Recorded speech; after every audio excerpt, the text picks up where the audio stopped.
Welcome to EVRYBDY Studios. I'm your host, Meredith Dean, for Everybody in Charlotte, where we bring on amazing people from all over the Queen City.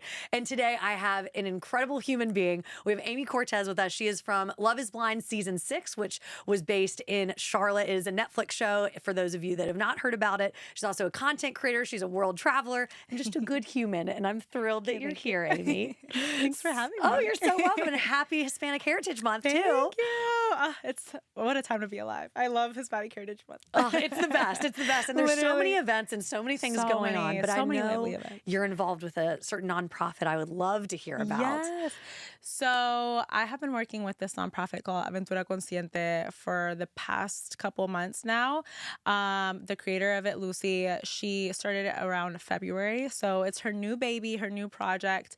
But one of her kids is on the spectrum. And you know, I felt that completely when she reached out to me because a big part of the conversation that I had with Johnny in the pods was about my brother who's on the spectrum. And so we just completely connected on that. And I love Aventura Consciente because I feel like I didn't really grow up hearing about, you know, community support when it comes to this. And I feel like my parents had to go about my brother's diagnosis alone.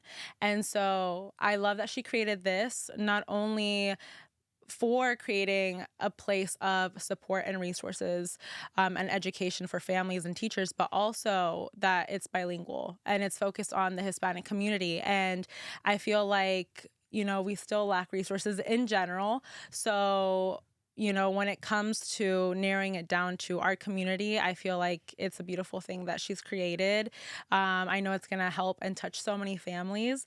We just had an event this past Saturday, and she absolutely crushed it. It went so well. I feel like there was so much insight. I was one of the guest speakers, but we also had Dr. Tay, who actually has a brother on the spectrum and now specializes her work in that. And then we also had Alejandra or Alita, which came straight from Guadalajara, Mexico, to also be one of the guest speakers. And she is an autistic adult as well. And so we kind of gave different points of views from like a professional medical standpoint, from somebody who has autism and lives it day by day, and then somebody who grew up like myself with my brother and just kind of witnessed it on the other side.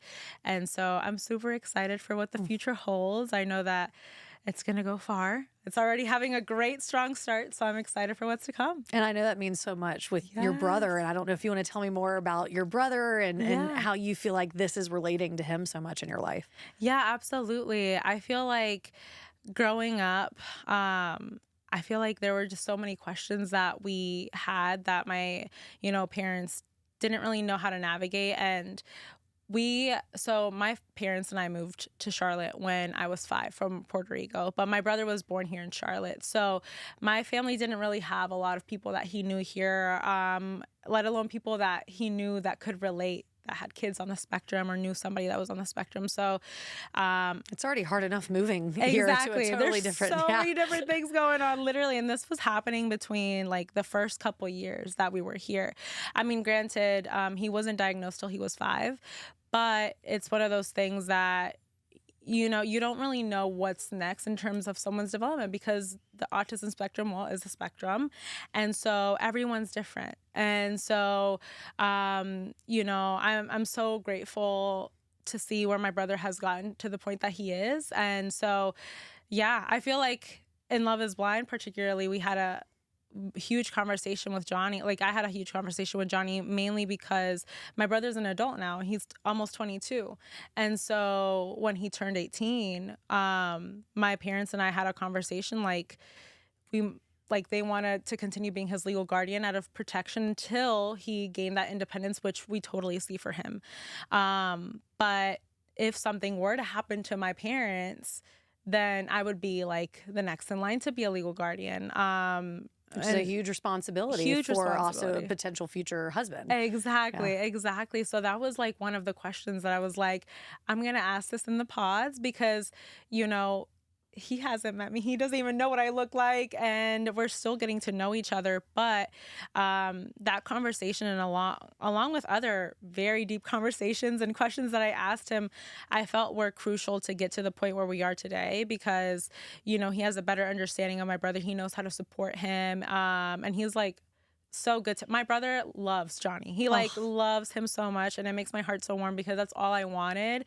You know, I see him like my son in a sense. And so I wanted him to feel safe with not only me, but my partner. And I'm so glad that, you know, he has that connection with him. And just seeing the two of you, I mean, outside of here at EVRYBDY Studios, all these different events that I've seen you and Johnny at, you guys really are this golden couple, and you can see that. You can see that love that you all have for each other. But I love it's because you were asking those hard questions at the beginning. You got to know each other from the soul level. And for those that haven't seen Love is Blind too, so you're in these pods and you're in a totally different situation where you are not seeing that person on the other side, but also you're filming for days on end. For days on end. And so your job is to date. I mean, it's a human psychology experiment thing that no one experiences this except very few people on this earth. Oh yeah. Very intense. And it's amazing. You two were the only ones that ended up actually getting married. So I want to know, you know, giving advice to maybe other charlatans or other women in general, what are some of those hard questions to ask when you're in that dating process, and, you know, maybe not being afraid to ask them? Yeah. I feel like, I will say, based on the scenario that we were in, it made it a little bit easier to ask certain questions. I'll say that.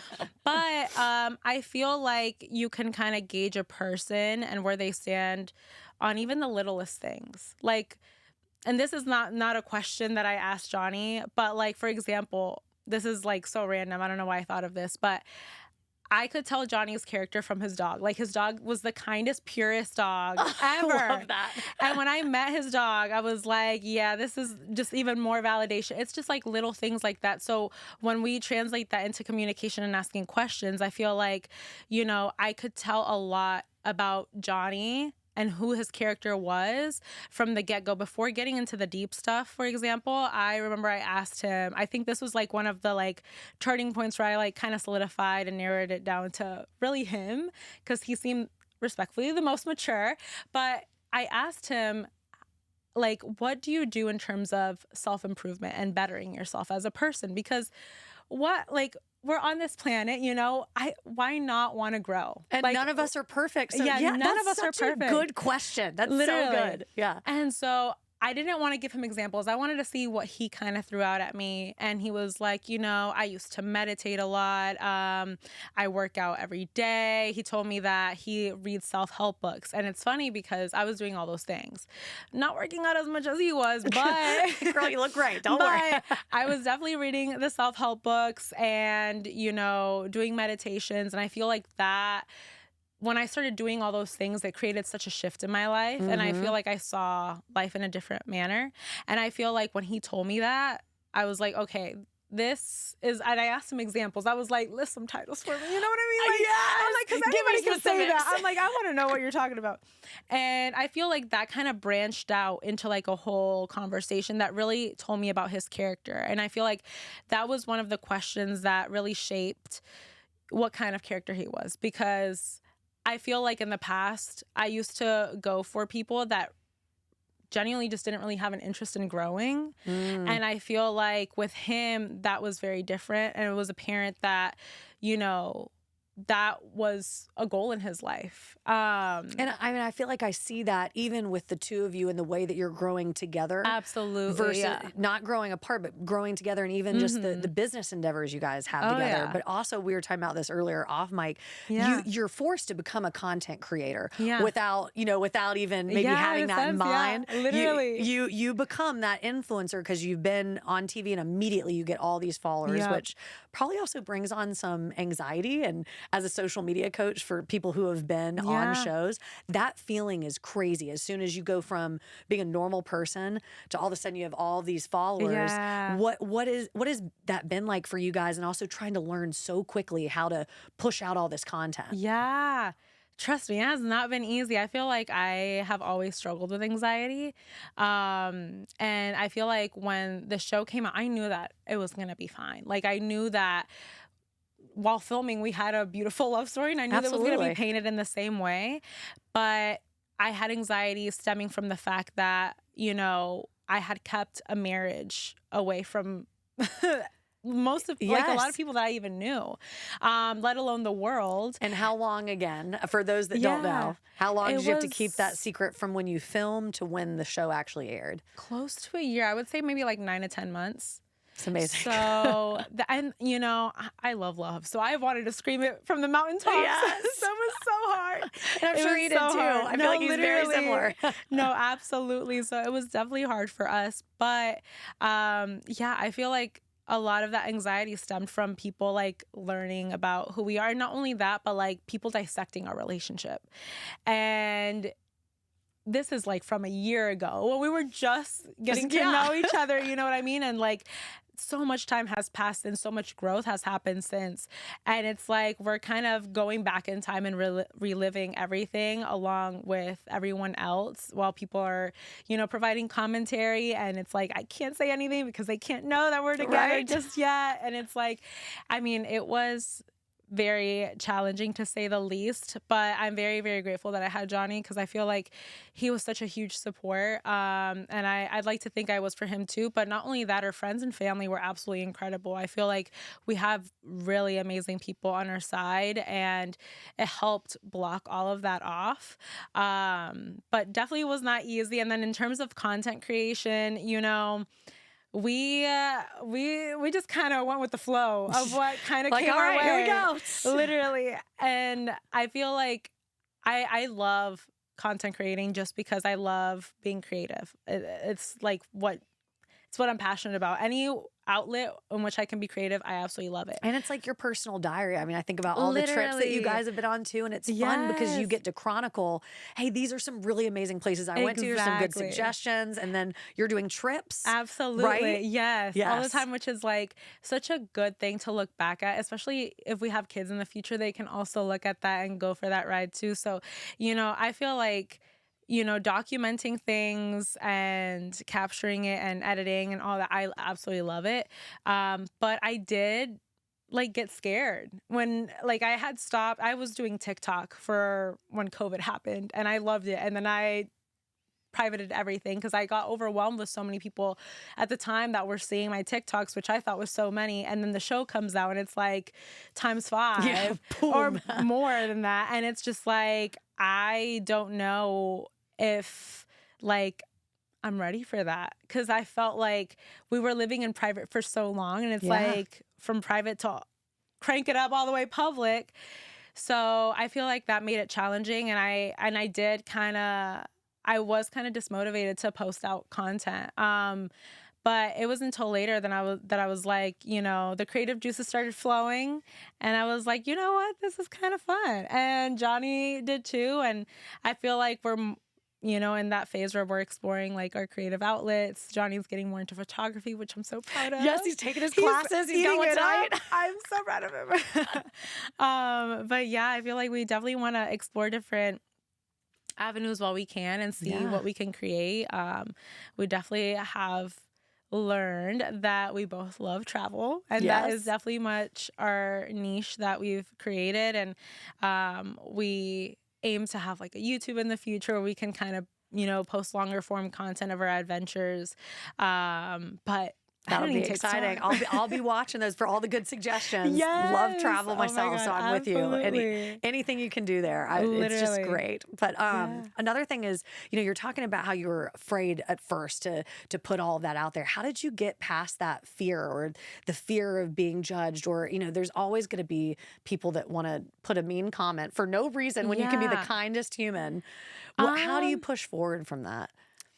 You know, to be fully transparent, it was the negative comments about like people talking about us and who they thought who we were as people when it wasn't true. And I was like, no, like I want to show like other sides of us too. Like, obviously the show depicted us accurately because that's who we are and that's what we lived.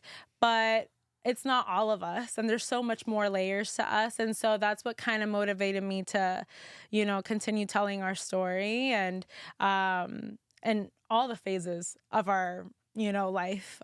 So I feel like that's kind of really what motivated us. The You were haters.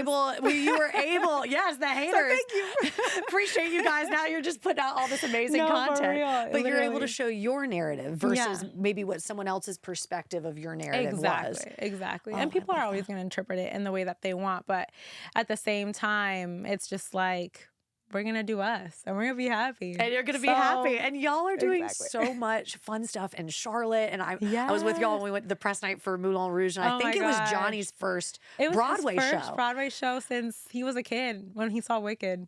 I So, love it. I yeah. love it. That makes me so happy. And now he's into theater, which I love because I was like, I can't be with somebody who doesn't love the theater. Like, I grew up with the theater. Like, I love it so much. And so, Johnny didn't really have much of a memory of when he went to Wicked. So when he watched Moulin Rouge for the first time, he was like, I love this. Like, I I am want to keep hooked. going. Yeah. And so now we've gone to so many shows and I love it. And tonight we're love going it. to another Blumenthal event, which we will be can't great. The wait. space Yes, exhibit. We love Blumenthal. But what are some of your other favorite things to do in Charlotte? Or maybe some of your favorite Yeah. restaurants or God, okay, we love going out to eat. We're like the biggest foodies. I feel like the theater is definitely a big one, but going out to eat, I feel like our favorite spots are, we would say Custom Shop is one of our favorites. love Custom Shop. So good. So good. It's right around the corner too. I'm obsessed with it. I would say Menia is our favorite. One of our we Ooh. take out Menia like at least. It's like every other week. It's an obsession. Nice. And we went to their omakase experience for my birthday. Oh, fun. Johnny surprised me with it, and it was incredible. Like, best sushi I've ever had. So strongly recommend that one. But I love Yunta too. There's so Yunta many is so different good restaurants that just Seriously, keep coming and up. they in keep Charlotte. popping up. And There's- I'm like, keep it coming.